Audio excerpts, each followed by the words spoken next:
Nothing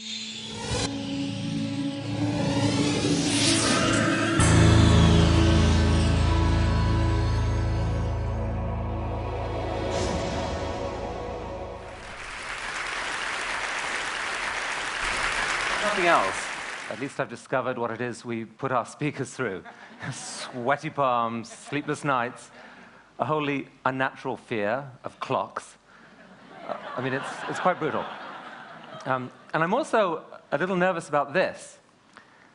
There are 9 billion humans coming our way. Now, the most optimistic dreams can get dented by the prospect of people plundering the planet. But recently, I've become intrigued by a different way of thinking of large human crowds, because there are circumstances where they can do something really cool. It's a phenomenon that I think any organization or individual can tap into. It's certainly impacted the way we think about TED's future, and perhaps the world's future overall. So let's explore. The story starts with just a single person, a child, behaving a little strangely. This kid's known online as a little demon. He's doing tricks here, dance tricks, that probably no 6-year-old in history ever managed before. How did he learn them?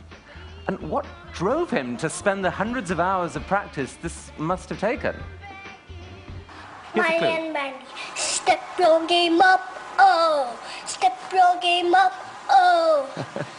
So that was sent me by this man, a filmmaker, Jonathan Chu, who told me that was the moment he realized the internet was causing dance to evolve. This is what he said at TED in February.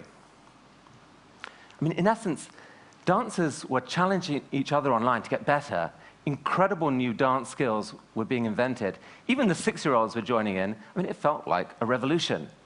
And so John had a brilliant idea. He went out to recruit the best of the best dancers off of YouTube to create this dance troupe, the League of Extraordinary Dancers, the LXD. I mean, these kids were web-taught, but they were so good, they got to play the Oscars this year. And at TED here in February, their passion and brilliance just took our breath away. So this story of the evolution of dance seems strangely familiar. You know, a while after TED Talks started taking off, we noticed that speakers were starting to spend a lot more time in preparation.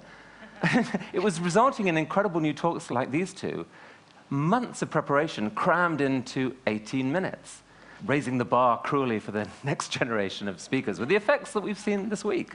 And it's not as if JJ and Jill actually ended their talk saying, step your game up, but they might as well have. So in both of these cases, you've got these cycles of improvement apparently driven by people watching web video. What is going on here? Well, I think it's the latest iteration of a phenomenon we can call crowd-accelerated innovation. And there are just 3 things you need for this thing to kick into gear. You could think of them as 3 dials on a giant wheel. You turn up the dials, the wheel starts to turn. And the first thing you need is a crowd, a group of people who share a common interest. The bigger the crowd, the more potential innovators there are. That's important. But actually, most people in the crowd occupy these other roles. They're creating the ecosystem from which innovation emerges. The second thing you need is light. You need clear, open visibility of what the best people in that crowd are capable of, because that is how you will learn, how you will be empowered to participate. And third, you need desire. You know, innovation's hard work. It's based on hundreds of hours of research, of practice. Absent desire, not going to happen. Now, here's an example, pre-internet, of this machine in action. Dancers at a street corner.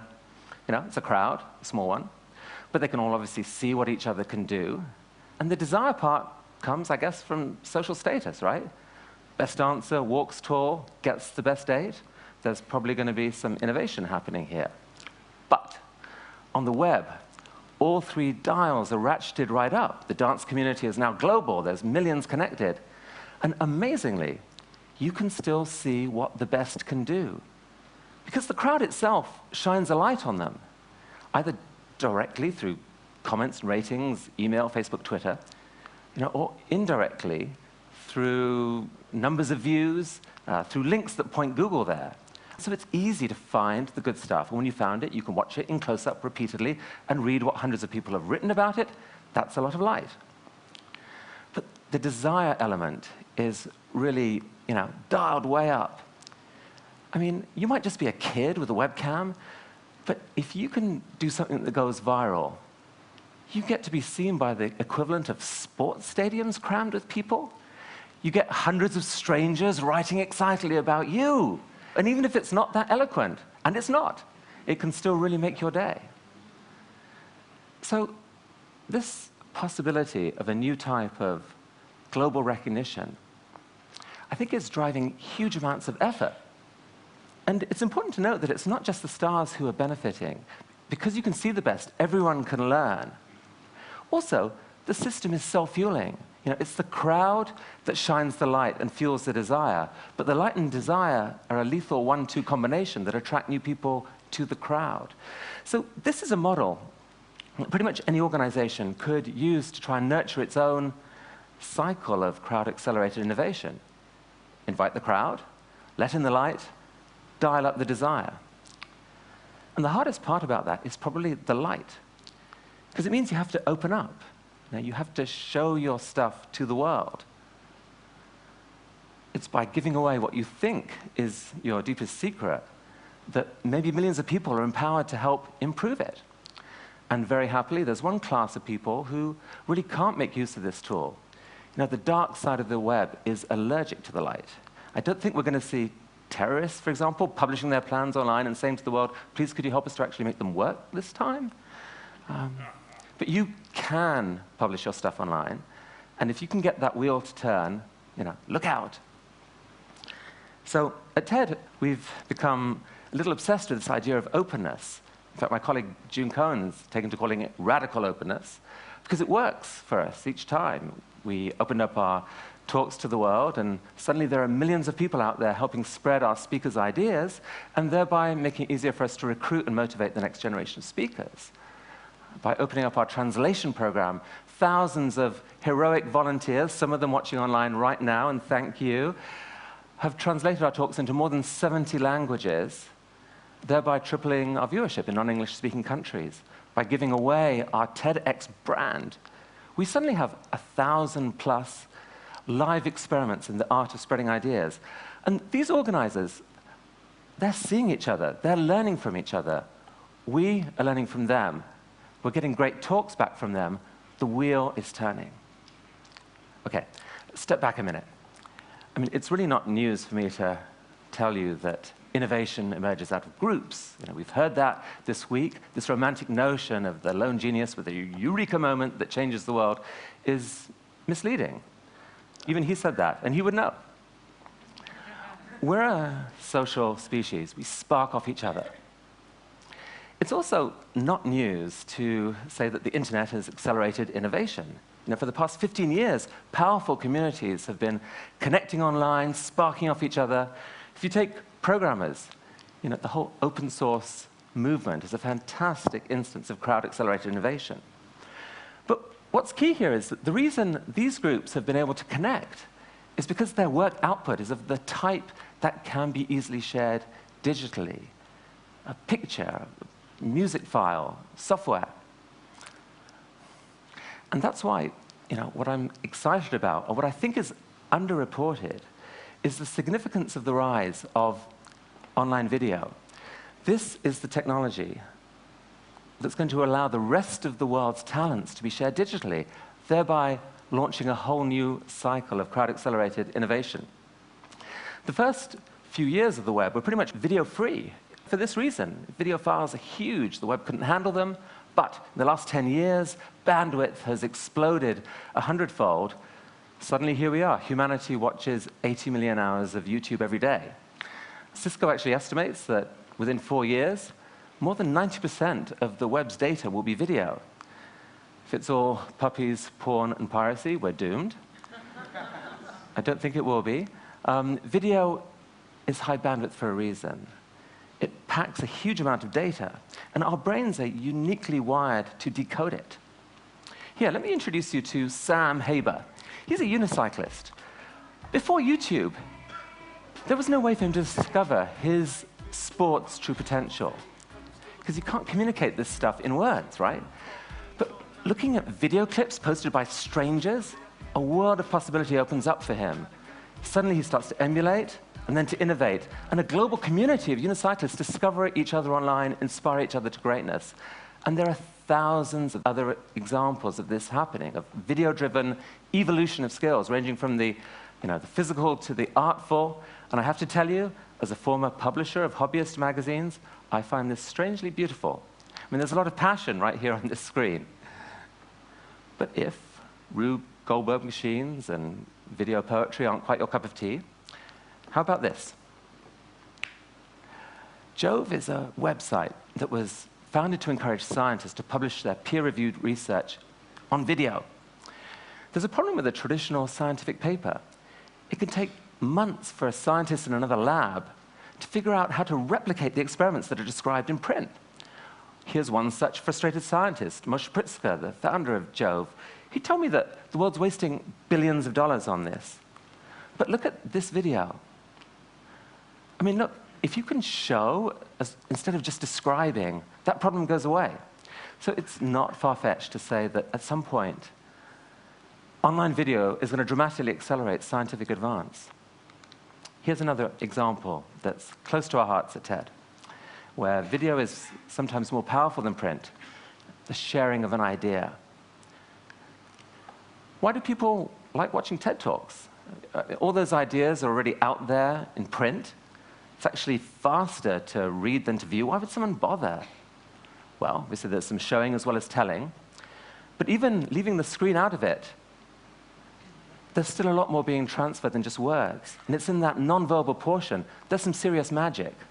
Somewhere hidden in the physical gestures, the vocal cadence, the facial expressions, the eye contact, the passion, the kind of awkward British body language, the sense of how the audience are reacting.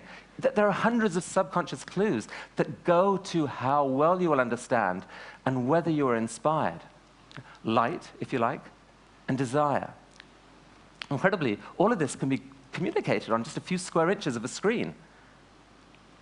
Reading and writing are actually relatively recent inventions. Face-to-face communication has been fine-tuned by millions of years of evolution. That's what's made it into this mysterious, powerful thing it is. Someone speaks, there's resonance in all these receiving brains, the whole group acts together. I mean, this is the connective tissue of the human superorganism in action. It's probably driven our culture for millennia. 500 years ago, it ran into a competitor with a lethal advantage. It's right here. Print scaled. The world's ambitious innovators and influencers now could get their ideas to spread far and wide. And so, the art of the spoken word pretty much withered on the vine. But now, in the blink of an eye, the game has changed again. It's not too much to say that what Gutenberg did for writing, online video can now do for face-to-face communication. So that primal medium, which your brain is exquisitely wired for, that just went global. Now, this is big. we may have to reinvent an ancient art form. I mean, today, one person speaking can be seen by millions, shedding bright light on potent ideas, creating intense desire for learning and to respond, and in his case, intense desire to laugh. For the first time in human history, talented students don't have to have their potential and their dreams written out of history by lousy teachers. They can sit 2 feet in front of the world's finest. Now, TED is just a small part of this. I mean, the world's universities are opening up their curricula. Thousands of individuals and organizations are sharing their knowledge and data online. Thousands of people are figuring out new ways to learn and, crucially, to respond, completing the cycle.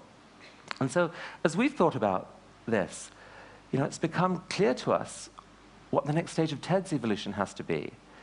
TED Talks can't be a one-way process, one to many. Our future is many to many.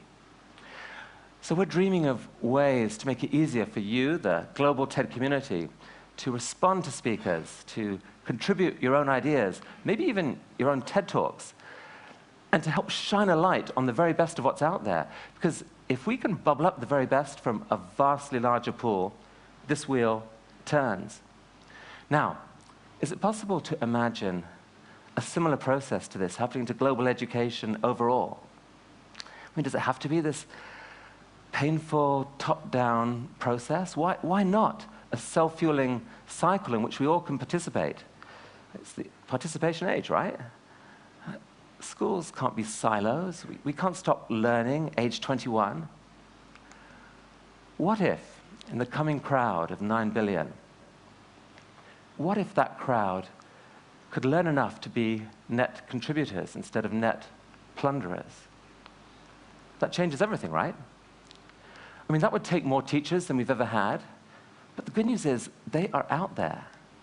They're in the crowd.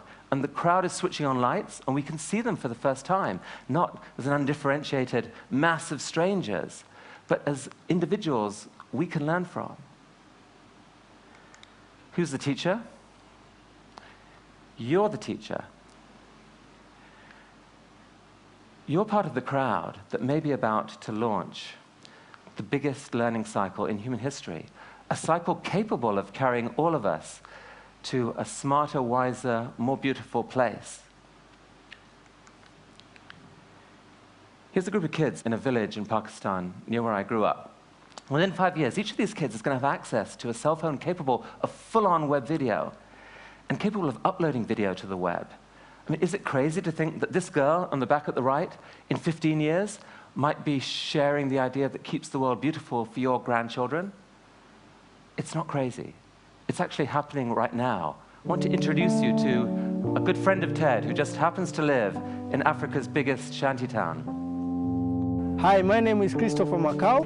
I'm one of the organizers of TEDx Kibera. There are so many good things which are happening right here in Kibera. There is a self-help group.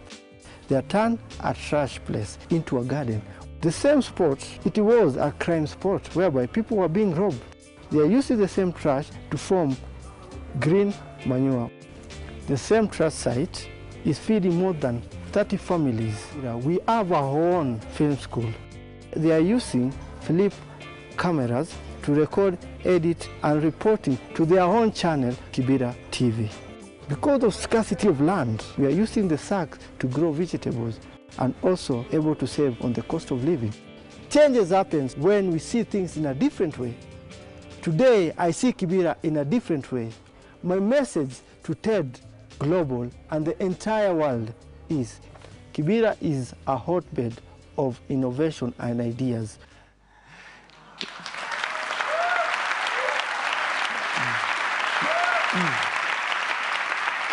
You know what?